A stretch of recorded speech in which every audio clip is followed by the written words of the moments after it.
The house was quiet again. Too quiet. Ryan stood by the living room window, the early evening light catching the edge of his wedding photo on the mantel. He stared at it, not for the first time, and definitely not with admiration. The photo showed a different time, a different man, smiling broadly beside a glowing Olivia in a white satin dress. They looked happy then. Maybe they were. But now, the silence in the house said things neither of them had the courage to voice. Ryan Jennings was 38, a senior IT consultant whose life revolved around deadlines, back-to-back flights, and pixelated conference calls. He had built a solid career, bought the house, provided stability, but somewhere along the line, something slipped. Or maybe it cracked. He couldn't say when it happened exactly, only that when he looked at Olivia lately, she seemed miles away. Like her body was still in the house, but the rest of her had moved on. Olivia, now 35, was no longer the girl who used to text him love notes in the middle of meetings or dance barefoot in the kitchen. She'd evolved. Grown. Changed. She used to run a successful blog on parenting, then pivoted to running her own online boutique. The business gave her independence, a sparkle in her eyes, and long hours in front of her laptop, even on weekends. Ryan told himself he was proud. Told himself this was what equality looked like. Still, he couldn't shake the feeling that something had shifted. It wasn't just the boutique or the way she had started going to the gym 5 days a week. It wasn't even the filtered selfies she posted now, each one slightly more glamorous, more polished, more distant. It was the way she laughed at her phone in the dark while lying next to him, thinking he was asleep. It was how she started triple-checking her phone before setting it down, screen face down. He didn't want to be the jealous husband. That wasn't him. He wasn't suspicious by nature. He was analytical, rational. He believed in evidence. But even logic has its limits. That evening, as Ryan sipped his scotch and flipped through channels he wasn't watching, the door opened. Olivia entered with a gust of cold air behind her and the scent of vanilla and something unfamiliar. "You're home early," she said, eyes flicking to the untouched dinner table. "No meetings tonight," Ryan replied. "Figured I'd try this whole domestic thing again." Olivia gave a soft smile but didn't sit. She seemed agitated, distracted, pulling her coat tighter even as she removed her shoes. "How was your day?" he asked. Busy. Vanessa came over to help shoot some new product photos. Then I had a Zoom with a supplier in Montreal. He nodded, watching her. The way she avoided eye contact.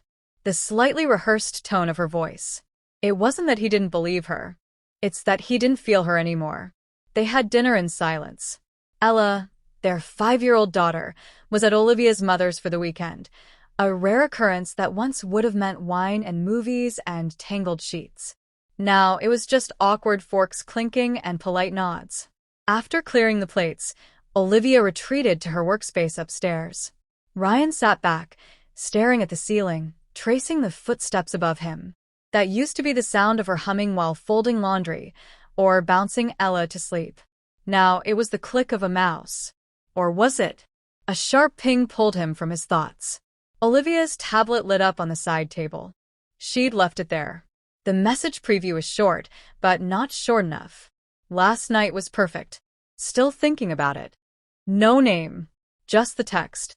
Ryan's heart pounded, but his hands stayed still. He didn't touch the screen. Didn't call out to her. Instead, he stood, walked to the back door, and stepped into the chilly air. His breath fogged around him as he stared into the yard, the place where Ella's swing creaked in the wind. A space he built with his hands. A space that once held laughter. His mind raced. Was it a customer? A friend? Was Vanessa covering for something else? He didn't want to believe what every bone in his body was telling him. Not yet. The next day, Ryan took Ella to school and returned early. He claimed he had a client call from home, but he was really testing something. At exactly 10:40 a.m., Jake pulled into the driveway. Ryan froze at the kitchen window. Jake Carter. His best friend since sophomore year.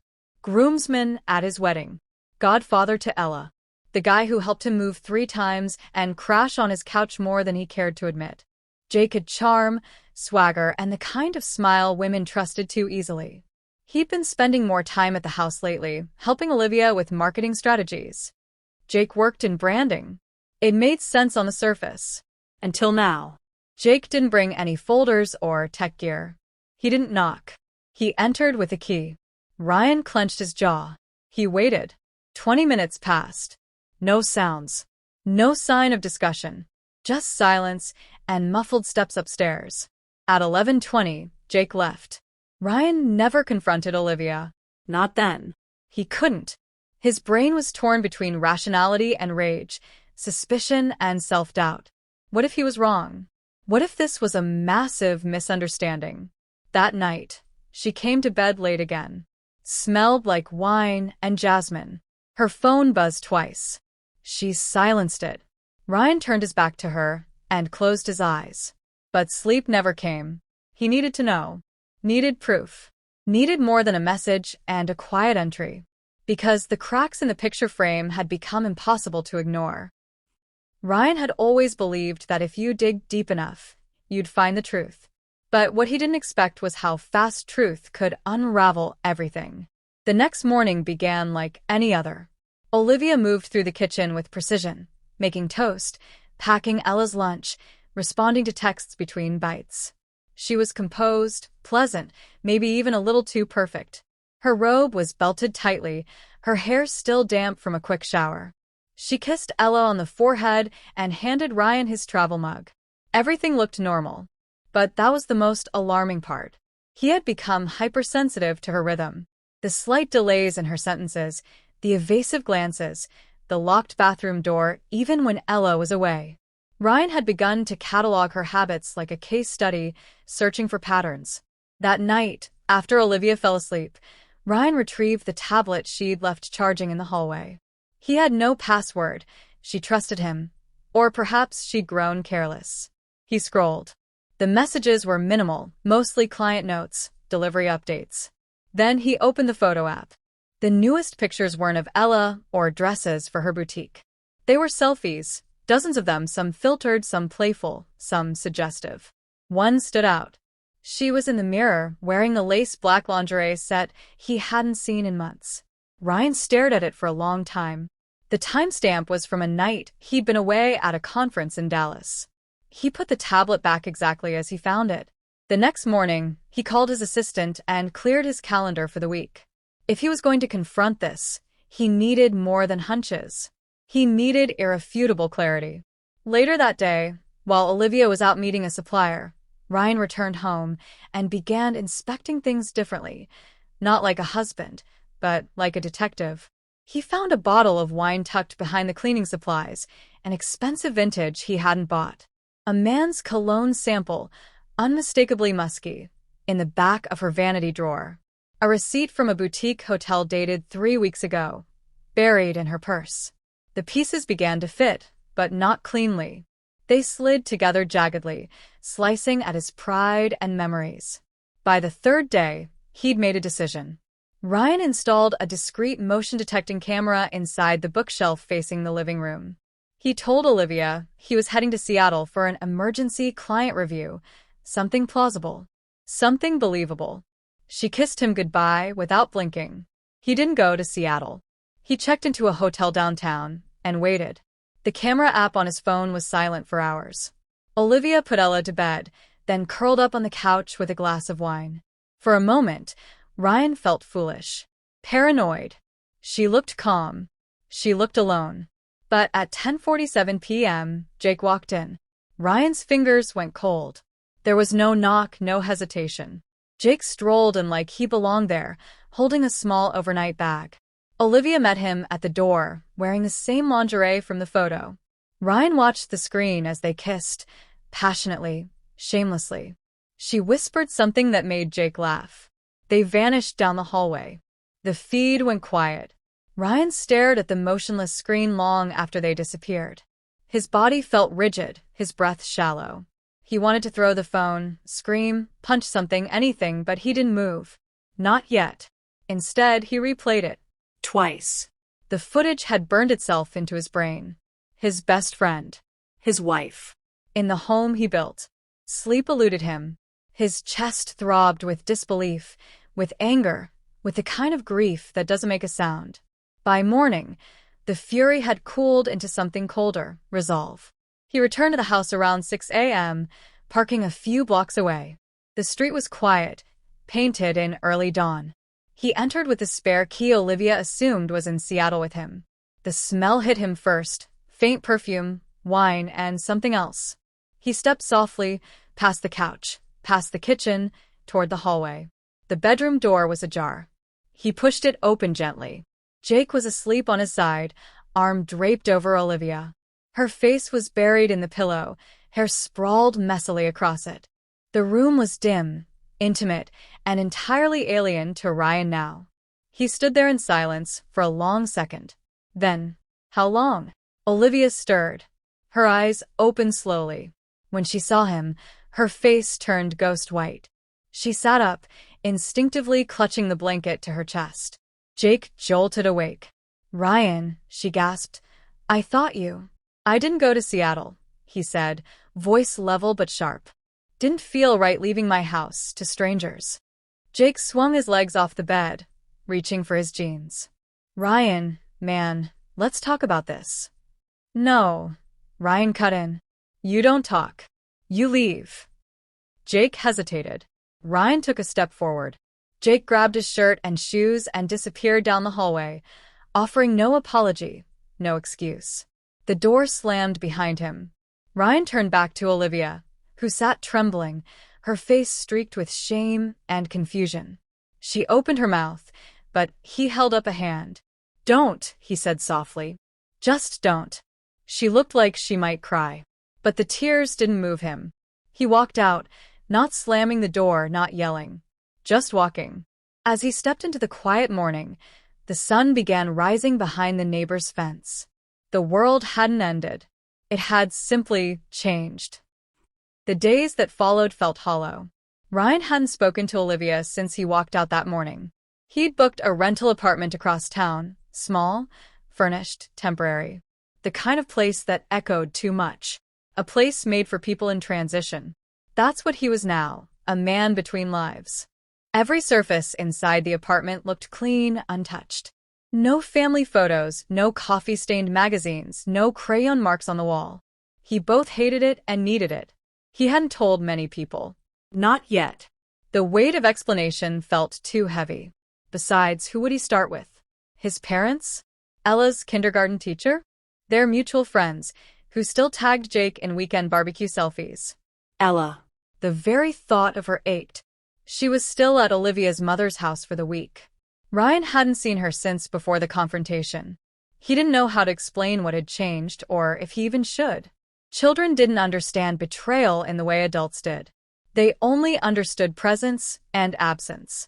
On the fourth day, Olivia called. He let it ring out. She tried again. Then texted. "Please talk to me. You deserve answers. Ella misses you." He stared at the message, jaw clenched. Answers? As if that could tidy up the wreckage. Still, he agreed to meet. Not for closure, he didn't believe in that anymore, but for clarity. They met at a quiet park. Neutral ground. Public. Safe. She arrived first, sitting on a weathered bench beneath a bare maple tree. Her face looked worn, eyes puffy, expression strained. Ryan approached slowly. No hug. No smile. Just silence as he sat beside her. "I don't know where to start," she said after a long pause. "You started already." "A long time ago," he replied, tone even. Olivia nodded, exhaling shakily. "It wasn't planned. I never meant for it to go this far." "That's what everyone says when they're caught," he said. Not bitter, just true. She flinched. "I'm sorry. Truly. I've been living in a fog for months. Feeling invisible, alone, disconnected. It doesn't excuse anything, but it's the truth. You weren't invisible, Liv. You were distant. You stopped letting me in. There's a difference." A long silence stretched between them, filled only by the rustling of leaves. "How long?" he asked. Olivia hesitated. "A few months. After you started traveling more. I felt like I was raising Ella alone, running the business alone, living alone. He was there. At first, it was just talking." Ryan scoffed. "Jake's been there since college. I never thought I had to keep him at arm's length. I didn't plan it that way, she whispered. I didn't mean to fall into this. But you did, Ryan said, meeting her eyes. And in our house. In our bed. Her voice cracked. I hate myself for it. No, he said, standing. You hate that I know. She looked up at him, desperate. What happens now? I don't know, he admitted. I don't know what we are anymore. But I can't go back to pretending. She nodded, tears slipping freely now. I'll file for a separation, he said. Not because I want to destroy everything, but because I can't rebuild on top of lies. And Ella, she asked. She deserves both of us. Equally. Honestly. I won't keep her from you, and I won't let this damage her more than it has to. Olivia's shoulders sagged in grief, not at the loss of marriage, but the loss of denial. Ryan walked away that day with no fireworks, no slamming doors, no final outburst. Just a quiet acceptance that some things don't survive the truth. The weeks that followed were a blur of logistics and legal documents. Papers filed. Schedules arranged. Parenting plans drawn up with sterile efficiency.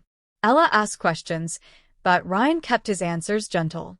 Mommy and Daddy are going to live in different places now, but we both love you the same. She seemed to accept it, in the way only children can, painfully trusting. Jake never reached out. Ryan didn't expect him to. He didn't need an apology from a man who'd clearly never understood boundaries. Their friendship, like the marriage, had been burned to its frame. Oddly, the hardest part wasn't the betrayal. It was mourning the version of his life he thought he had. The security of illusion. The belief that love, once pledged, was armor. But now he understood that love is only as strong as the honesty it's built on. Still, life moved forward. Ryan poured himself into his work, focused on co-parenting, and found moments of unexpected peace. He spent longer mornings with Ella, made her pancakes shaped like hearts, and listened, truly listened when she talked about her day. And one night, months later, as he tucked her into bed in his new apartment, she whispered, I like it here. He smiled. Yeah, it's quieter, but it feels nice. He kissed her forehead. Me too. Ryan often thought about that night, the image of Olivia and Jake never fully left him, but its grip loosened over time. The anger dulled, replaced by something else, not forgiveness, not quite, but understanding. People make mistakes. Terrible ones. But you decide whether they define your story or redirect it. As he stood by the window, watching city lights blink in the distance, he felt something unexpected. Freedom. Not the reckless kind. The real kind. The kind born from survival. His heart wasn't healed. Not fully. But it was beating again, stronger, wiser, and finally his own.